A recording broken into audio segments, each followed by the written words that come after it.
आपण आज आऊत झुपायचं शिकत आहे. ज्यांना कुणाला आऊत झुपा येत नाही त्यांनी आपला व्हिडिओ पूर्णपणे पहा, संपूर्ण व्हिडिओ पहा. हे पहा, पहिले असं पेंद घ्यायचं. पेंद घेतल्याच्या नंतर वक्राची दांडी अशी उचलायची, नंतर जू उचलायचं. जू उचलून झालं की पहा अशी दोरी करायची. त्यानंतर हे पहा असं टाकून आपलं आता आहे समोरचं जू झुपणं झालेलं आहे. आता आपण जू झुपलेला आहे. आता आपल्याला मागं वखराला झुपायचं आहे. तर व्हिडिओ पूर्ण पहा. आपला उन्हाळी वखर कसा झुपायचा ते तुमच्या सर्वांच्या लक्षात येईल. त्याच्यानंतर अशी मुदनवाली दोरी घ्यायची.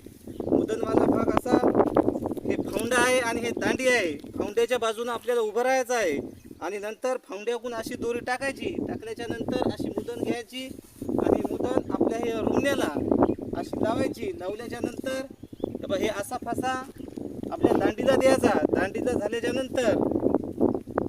नंतर घ्यायचा आणि हे इकडं फावंड्याला एक द्यायचा. हे आपलं आता झालेलं आहे आऊत झुपणं. यानंतर समोर जे आपण जू झुपलेला आहे त्या जुवाला त्या पेंद्यातून असं आपली इकडली दोरी टाकून घ्यायची आणि नंतर इथं पहा अशी गाठ मारून घ्यायची आहे आणि आपला वखर झुपणं झालेला आहे.